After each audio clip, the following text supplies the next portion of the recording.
오늘 우리가 살펴보고자 하는 사도신경의 부분은 이제 성부 하나님, 성자 예수 그리스도, 그리고 성령 하나님에 대해서 볼 것입니다. 바로 그 부분 중에 성령에 대한 부분입니다. 성령에 대한 부분들은 이렇게 한 시간으로 정리할 수 있는 부분은 아니지요. 하지만 오늘 우리가 알고 있는 잘못된 성령에 대해서 얘기해보고 다음에 또 성령 강림 주일에 성령에 대해서 좀 더 알아보기로 하겠습니다. 성령 하면 우리에게 먼저 떠오르는 단어나 이미지들, 여러분은 어떻습니까? 그렇게 썩 좋은 단어나 이미지들이 아님을 알 수 있습니다. 그것을 정리해보면 대개는 부흥사, 기도원, 열광하는 성도들, 방언이나 예언기도, 간증, 이런 것들이 떠오르기 마련입니다. 옛날에는 기도원을 참 많이 다녔습니다. 저도 기도원을 많이 다녔습니다. 목사가 되어서도 부목사 시절에 한 달에 한 번은 꼭 성도들을 데리고 서울 근교에 유명하다는 기도원은 다 다녀보았습니다. 물론 제 의지보다는 담임 목사님의 의지였지요.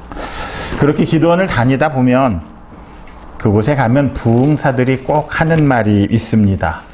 성령을 받으라, 이런 얘기를 하죠. 마치 자기가 성령을 주는 것처럼 성령 받으라고 그렇게 말하는 사람들이, 부흥사들이 많이 있었습니다.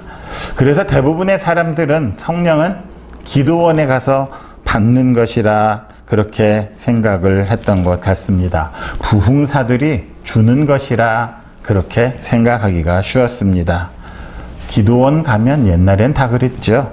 소리 질러 가면서 손뼉을 쳐가면서 몸을 흔들고 열광적으로 기도해야 정말 제대로 기도하는 것이고 바로 그런 사람이 성령을 받은 사람이다, 그렇게 생각했었습니다.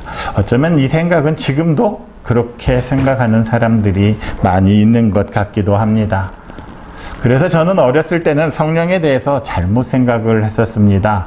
성령이 별로 좋지 않은 것, 약간 귀신 들린 것 같은 것, 이상한 것, 인간을 흥분시키는 좋지 않은 것이라 생각하고 오해하기도 했었습니다. 또한 한국교회에서는 성령 체험을 방언과 결부를 시키지요. 그래서 방언을 하지 못하는 사람은 성령을 받지 못했다, 성령 체험을 하지 못한 사람이라 그렇게 평가를 했습니다. 방언을 못하는 사람은 어딘가 믿음이 부족한 사람, 신앙생활을 제대로 하지 못하는 사람이란 그런 생각을 했습니다. 방언을 받은 사람들은 굉장히 특별한 사람이고 능력 있고 대우받는 그런 풍토가 조성이 되기도 했었습니다. 물론 한국교회가 다 그렇지는 않았지요. 하지만 일반적으로 많은 사람들이 그런 생각을 했었다는 것입니다. 그런데 이런 생각들은 모두가 성령을 잘못 이해하고 잘못 알았기 때문입니다. 성령은 부흥사들이 주는 것이 아닙니다. 사람이 줄 수 있는 게 아니지요. 그런 잘못된 생각을 하다 보니 목사이면서도 하나님 너 까불면 죽어, 이런 말도 안 되는 소리를 하는 목사들이 생겨나는 것입니다.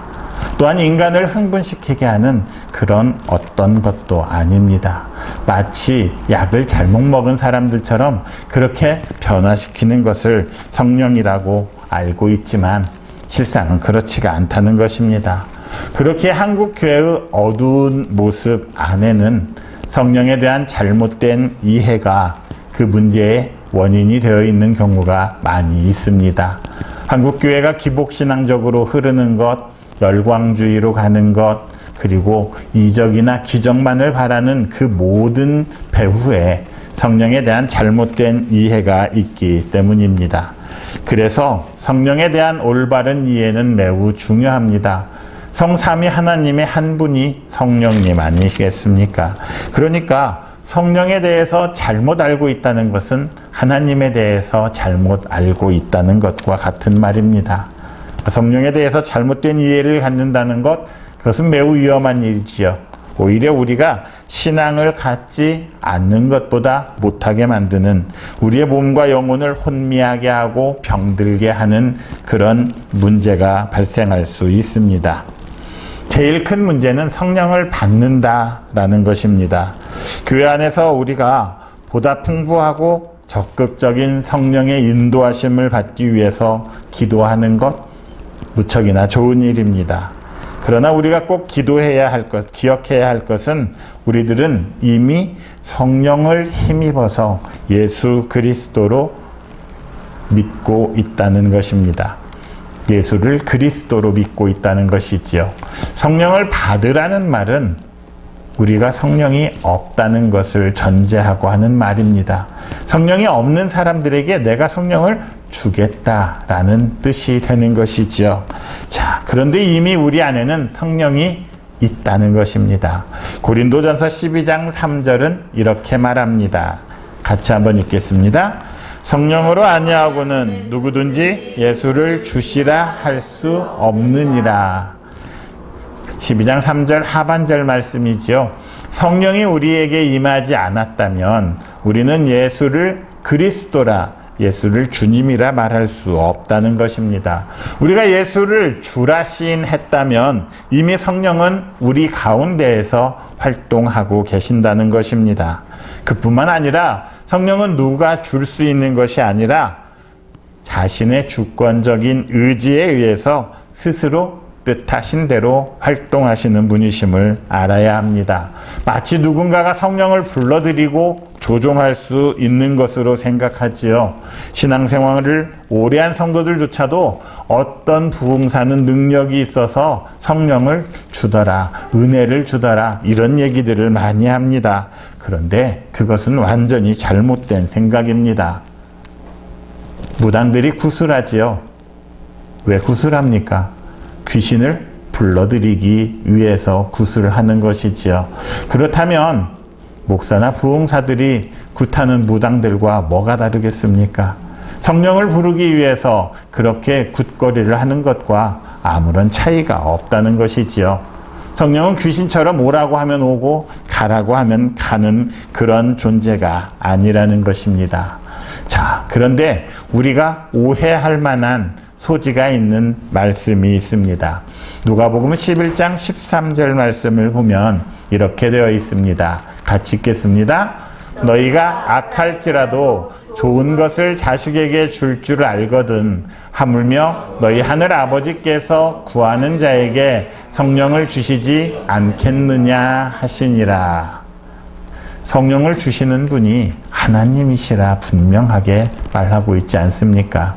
아무리 악한 사람도 자기 자식이 달라고 하면 좋은 것으로 주는데 우리 하나님께서, 우리를 사랑하시는 그 하나님께서 우리가 달라는 성령을 주시지 않겠느냐는 것입니다. 그런데 마태복음 7장 11절은 이와 똑같은 말씀인데 딱 한 구절이 다릅니다. 성령을 주시지 않겠느냐, 이것이 좋은 것으로 주시지 않겠느냐, 이렇게 바뀌고 있지요. 다시 말해서 세상에서 가장 좋은 것이 무엇이라는 것입니까? 성령이라는 것입니다. 성령이 우리에게 오시는 것, 그것이 바로 하나님의 사랑임을 알아야 한다는 것이지요. 우리가 이 세상에서 구할 수 있는 가장 좋은 것, 하나님께서 우리에게 허락하시는 가장 좋은 것이 바로 성령임을 깨달아야 한다고 말할 수 있는 것입니다. 예수님이 이 말씀을 하실 때에는 아직 오순절 성령 강림이 일어나기 전이었습니다. 이 땅에 성자 예수님께서 계셨기에 보혜사께서 아직 오시지 않은 것이지요. 나중에 예수님께서 승천하시고 마가의 다락방에서 제자들이 기도할 때에 전심으로 기도하는 가운데 성령이 임하게 되는 것입니다.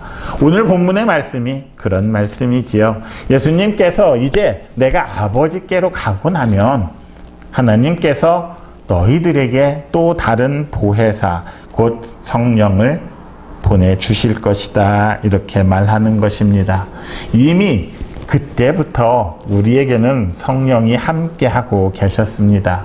그러니까 받은 사람에게 자꾸 성령을 받으라고 할 것이 아니라 성령 충만을 받을 수 있도록 우리가 기도해야 하는 것이지요.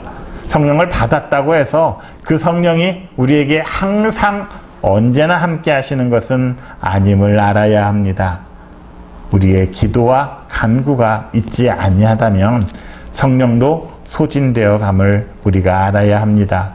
그래서 우리가 받은 성령이 소진되지 않도록 항상 그 충만을 위해서 기도하는 우리들이 되어야 합니다. 그래서 방탕하지 아니하고 구별된 삶을 살아야 하는 것이고 우리를 성령께 내어드려서 순종하는 삶을 살아야만 하는 것입니다. 자, 이미 우리에게는 성령이 임하여 있음을 우리가 보았습니다. 자, 그런데 많은 성도들 가운데 그럼 성령을 받은 그 증거가 무엇이냐 할 때 대부분 방언을 해야만 하고 방언을 하다가 입신 상태에 들어가야만 하는 것이라고 생각을 하는 경우가 많습니다. 성령이 우리에게 오실 때에 필요하시면 사람들에게 방언의 능력을 주시기도 합니다. 초대교회는 참 방언이 많았던 시대였습니다. 바울 사도 또한 방언을 어느 누구보다 잘한다 말하지 않았습니까? 그러기에 성령께서 필요하시다 생각하셨을 때 그렇게 방언을 주시고 이방 사람들에게도 복음을 전하게 하셨습니다. 그러나 분명한 원칙이 있습니다.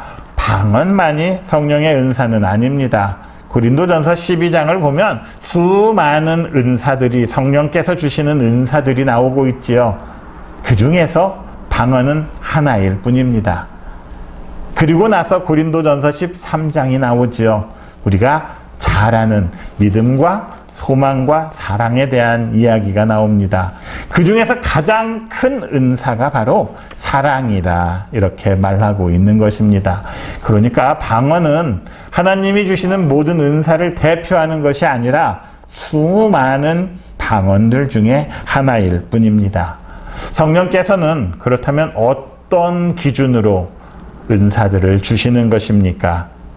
성령은 교회에 덕이 되지 아니하는 기사나 이적을 행하는 분이 아님을 알아야 합니다. 고린도전서 12장 7절 이렇게 말합니다. 같이 한번 읽겠습니다. 각 사람에게 성령을 나타내심은 유익하게 하려 하심이라.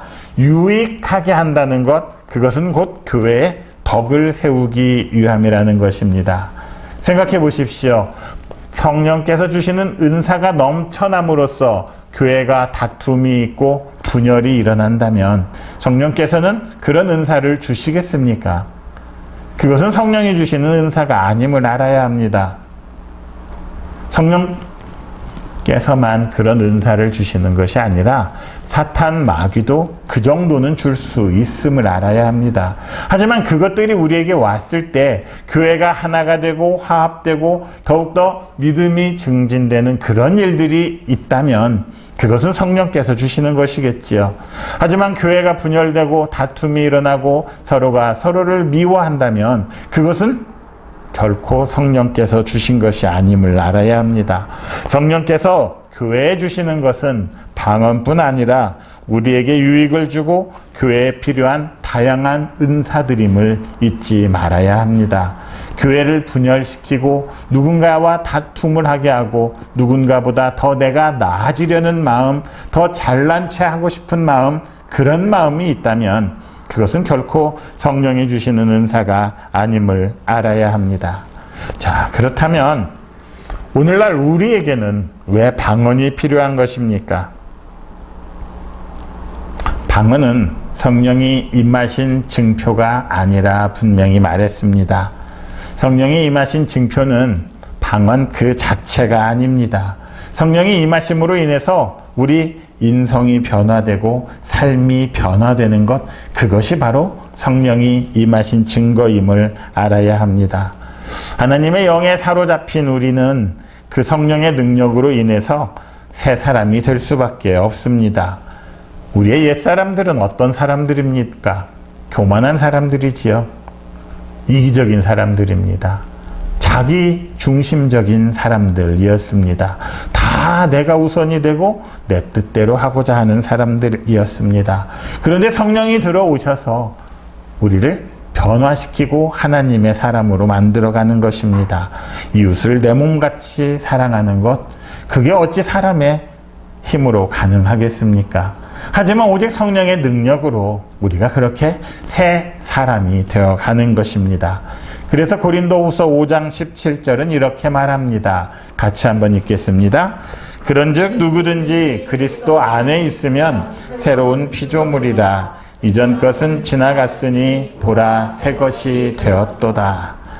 이렇게 새로운 피조물로 변화시키게 하는 성령의 능력, 이것을 중생이라, 새로운 탄생이라 말하기도 합니다. 성령을 받았음에도 불구하고 옛사람과 조금도 변하지 않았다면, 그 안에 무엇인가 새로운 것이 들어갔는데 전혀 변화된 삶이 아니라면 그 사람이 어떻게 성령을 받았다고 말할 수 있겠습니까? 갈라디아서 5장 22절과 23절을 보면 성령의 열매에 대한 소개가 나옵니다. 같이 한번 읽겠습니다. 오직 성령의 열매는 사랑과 희락과 화평과 오래 참음과 자비와 양선과 충성과 온유와 절제니 이 같은 것을 금지할 법이 없느니라. 성령이 우리에게 들어오셔서 우리가 삶으로 맺는 열매가 바로 이런 거라는 것이지요. 희락은 기쁨을 의미합니다. 화평, 평화지요. 오래 참음은 인내입니다. 자비하다는 것, 친절하다는 것입니다. 양선, 선을 행한다는 것이지요. 충성된다는 것은 진실하다는 말입니다.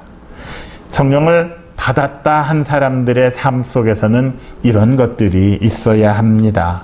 그 사람의 삶 속에서 이런 성령의 열매는 찾아볼 수 없고 이적을 행하거나 신비한 경험만을 쫓아다니는 그런 성령을 쫓아다니는 사람들, 그것은 바람직하지 못함을 알아야 합니다. 그것은 올바른 신앙이 아님을 알아야 합니다. 그렇게 기적을 바라고 이적을 바라서 무엇을 하겠다는 것입니까? 내 삶의 변화는 없지만 그냥 하루아침에 벼락부자가 되는 것을 꿈꾸고 아팠던 것이 나아지고 그렇게 순간적인 변화만을 꿈꾸는 것 아니겠습니까? 그것은 무당들이 불러들이는 귀신과 조금도 다르지 않습니다. 하나님을 귀신의 수준으로 떨어뜨리고 있음을 우리가 알아야 합니다. 자, 그렇다면 성령은 어떤 분이십니까? 먼저 성령님은 인격적이신 분이십니다. 요한복음 14장 26절은 이렇게 말합니다. 같이 읽습니다. 보혜사 곧 아버지께서 내 이름으로 보내실 성령, 그가 너희의 모든 것을 가르치시고 내가 너희에게 말한 모든 것을 생각나게 하리라. 성령은 우리를 가르치십니다. 가르친다는 것은 인격적인 행위입니다. 인격이 조금 부족한 사람들은 가르치지 않지요. 윽박지릅니다. 무조건 강제로 시키지요. 하지만 성령은 우리에게 인격적으로 대하신다는 것입니다. 성령은 우리에게 군림하거나 억압하는 그런 어떤 것들이 아닙니다. 정말 초등교사처럼, 초등학교 선생님처럼 아무것도 모르는 우리에게 하나하나 차근차근 가르쳐 주시지요. 그리고 우둔한 우리들이 깨닫지 못하고 생각하지 못할 때 모든 것을 생각나게 해주시는 바로 그런 능력이 있습니다. 하나님에 대해서 들어도 알지 못하고 들어도 자꾸 잊어버리기만 하는 우리들에게 성령님께서는 예수 그리스도의 말씀을 생각나게 하시고 하나님의 사랑을 깨닫게 하고 생각나게 하시는 그런 분이시라는 것입니다. 다음으로 고린도전서 2장 10절 말씀을 보겠습니다. 고린도전서 2장 10절 말씀 같이 읽습니다. 성령은 모든 것 곧 하나님의 깊은 것까지도 통달하시느니라. 우리가 어떤 분야에서 최고의 경지 모든 것을 꿰뚫어 알 때 통달했다 말하지 않습니까? 성령은 하나님에 대해서 꿰뚫어 아시는 분, 다 이해하시는 분이십니다. 이해한다는 것, 그건 바로 인간이기에 가능한 것이지요. 그리고 성령님은 곧 뜻, 의지를 갖고 계십니다. 고린도전서 12장 11절입니다. 같이 읽습니다. 이 모든 것 같은 성령이 행하사 그의 뜻대로 각 사람에게 나누어 주시는 것이니라. 누구의 뜻대로요? 성령의 뜻대로. 뜻을 가지고 있고 의지를 가지고 있다는 것이지요. 바로 인격적이라고 말할 수 있다는 것입니다. 성령은 가르치시고 이해하시고 뜻, 의지를 지니신 인격적이신 분이십니다. 그래서 성령은 체험의 대상이 아니고 누군가가 주는 그런 물건 같은 것은 정말 아니라는 것이지요. 성령 하나님이라 우리가 말하지 않습니까? 성부 성자와 함께 참되고 영원하신 하나님이 성령님이십니다. 그렇다면 하나님과 동등하시라는 것이지요. 본질이 같으시다는 것입니다. 영원토록 우리와 함께 하신다는 것입니다. 만일 성령님이 성부 성자와 같은 하나님이 아니셨다면 우리는 구원받지 못했을 것입니다. 비록 하나님의 사랑으로 예수 그리스도가 이 땅에 오셔서 십자가를 지시고 부활하셨지만 우리같이 우둔한 인간들은 그것을 다 잊어버리고 말았을 것입니다. 망각하고 말았을 것입니다. 그리고 다시 또 내 마음대로 내 뜻대로 살아가고자 했을 것입니다. 하지만 성령께서 우리에게 오셔서 우리 안에 내주하시면서 자꾸 우리를 생각나게 하시고 기억하게 하심으로 인해서 우리가 지금도 예수 그리스도를 주라 시인할 수 있는 것 아니겠습니까? 그러니까 내 안에 있는 성령님께서만 나의 죄악된 마음을 바꿀 수 있습니다. 회개하는 마음, 인간으로는 불가능한 일입니다. 어떤 사람이 자기의 잘못을 내가 잘못했다 뉘우치고 깨우치고 다른 사람들 앞에서 말하는 것을 좋아할 리가 있겠습니까? 하지만 성령께서 우리에게 들어오셨을 때 나의 잘못한 것들이 기억나고 그것을 깨달아 알므로써 우리가 나의 죄를 회개할 수 있는 것입니다. 그렇게 죄를 자복하였을 때 그리스도께로 나아가서 그리스도의 보혈로 깨끗함을 받을 수 있는 것입니다. 이것은 성령의 능력 또 성령의 사역과 깊이 연결이 되어 있습니다. 오늘 본문은 성령을 진리의 영이라 이렇게 말하고 있지 않습니까? 진리의 영이라는 것은 성령 앞에서는 거짓이 결코 이길 수 없다는 것을 말합니다. 거짓은 아무리 숨겨도 다 드러나게 되는 것을 말합니다. 성령은 진리의 영임과 동시에 창조의 영이고 생명의 영입니다. 하나님의 영이기에 이 세상이 창조될 때부터 하나님과 함께 하셨던 것입니다. 그리고 성령은 생명을 죽이는 영이 아니라 생명을 살리는 영입니다. 억압하는 영이 아니라 자유하게 하는 영임을 알아야 합니다. 성령은 하나님이 그리스도의 삶 가운데 함께 하셨던 힘이었습니다. 그래서 그 성령이 함께 하실 때 우리도 예수 그리스도의 능력을 힘입을 수 있는 것이지요. 그리고 예수 그리스도께서 아버지로 고백했던 그 하나님을 우리의 아버지로 고백하고 받아들이고 섬기고 순종하게 만드는 능력이 있는 것입니다. 하나님께서는 이 세상을 창조하실 때 성령과 함께 만드셨습니다. 그러면 인간을 창조하실 때에도 성령께서 함께 하셨겠지요.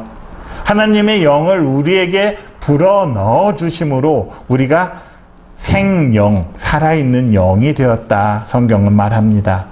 그러니까 성령이 우리에게 들어옴으로써 우리는 살아있는 영이 된 것이지요.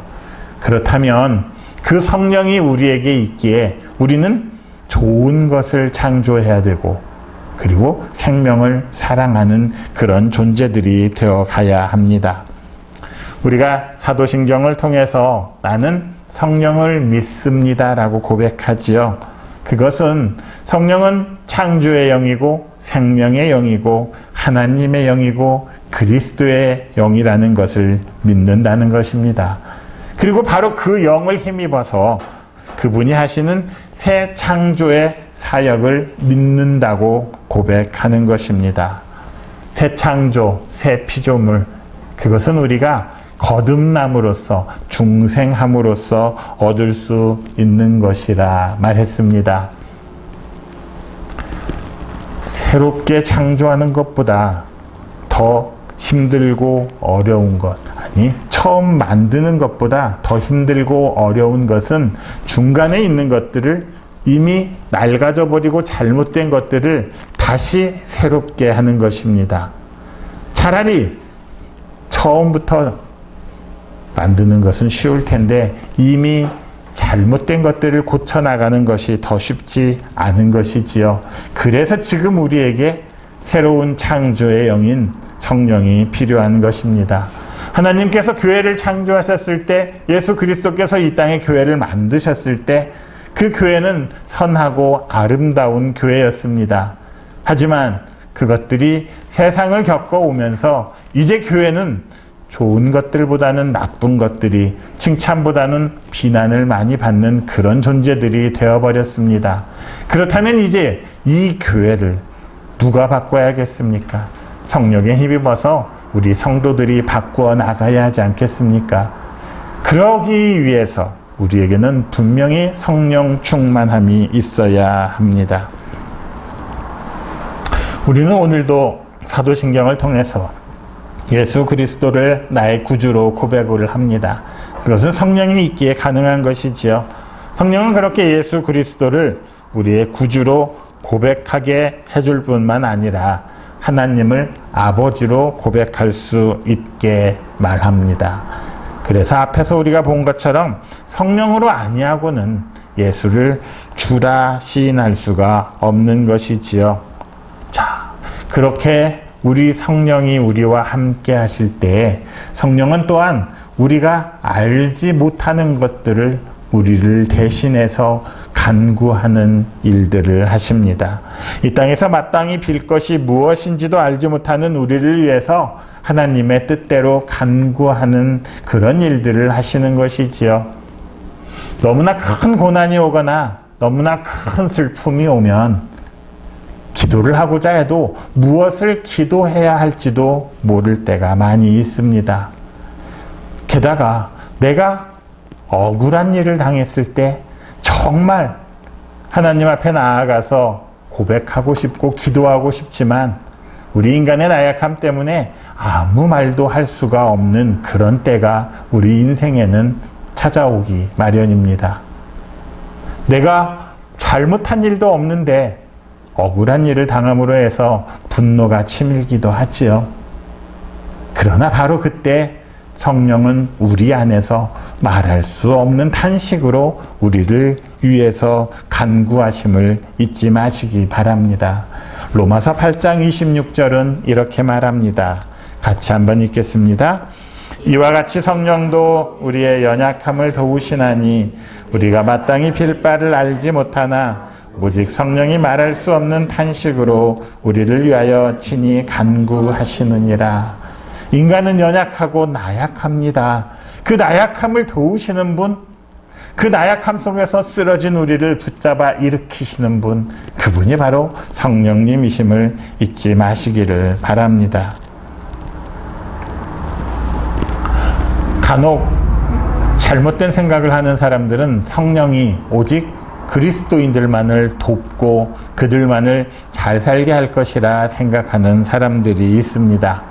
그런데 성령은 그리스도인들만을 창조하신 게 아니라 이 세상의 모든 피조물들을 창조하는 데 함께 사역하셨습니다. 그러니까 성령의 사역은 그리스도인들 뿐만이 아니라 이 세상의 모든 피조 세계에 미침을 알아야 합니다. 그리스도인들 나만을 위해서 하나님이 움직이시고 사역하시고 성령께서 도우신다고 생각하는 건 이기적인 생각입니다. 그래서 나 잘 되기 위해서 다른 사람을 힘들게 하고, 아니 사람뿐만이 아니라 자연을 힘들게 하고 환경을 힘들게 하는 것, 피조물들을 힘들게 하고 고통받게 하는 것, 그것은 성령님을 잘못 아는 것임을 알아야 합니다. 성령님께서는 진리의 영이시기에 어느 한쪽만을 일방적으로 편애하지는 않습니다. 피조물이 압박받고 고통받고 있다면, 역사의 현장에서 고통받고 힘들어하는 사람들이 있다면 바로 그곳에 성령께서 임하시고 성령께서 함께 사역하시고 있음을 잊지 말아야 할 것입니다. 그래서 성령이 계시는 곳에는 기쁨과 평화가 그리고 희망이 있는 게 맞지만 동시에 탄식도 고통도 세상을 향한 눈물도 있음을 알아야 합니다. 하나님의 뜻을 위해서 고통받는 바로 그곳에 성령께서 우리와 함께 고통받으시고 함께 눈물 흘리고 있고 말할 수 없는 탄식으로 간구하고 있음을 우리는 잊지 말아야 할 것입니다. 그렇다면 나는 성령님을 믿습니다라고 고백하는 우리가 할 일 또한 그런 것 아니겠습니까? 성령께서 끊임없이 하시는 그 새 창조에 우리도 동참해야 하는 것입니다. 억압받는 사람들을 위해서 눈물 흘리고 기도해 주어야 하지 않겠습니까? 힘들고 아파하는 사람들에게 도움의 손길을 보낼 수 있어야 하지 않겠습니까? 바로 그 사람들이 진정 성령께서 함께 하시는 사람들임을 잊지 말아야 할 것입니다. 갈수록 힘이 들어가는 세상에서 좋은 것, 기쁜 것, 평화로운 것만을 추구할 것이 아니라 눈물 흘리는 그들을 찾아갈 수 있고 탄식하는 사람과 함께 탄식하고 우는 사람과 함께 울면서 그들을 위로할 수 있는 사람, 바로 그 사람들이 그리스도인들임을 잊지 말아야 할 것입니다. 여러분 모두가 이런 성령에 온전히 붙들림 바 되는 성도들이 되시기를 바랍니다. 그렇게 날마다 새로워지는 생명과 소망의 역사를 체험하면서 성령 충만한 삶을 살아가시기를 그리스도이신 예수님의 이름으로 축원합니다.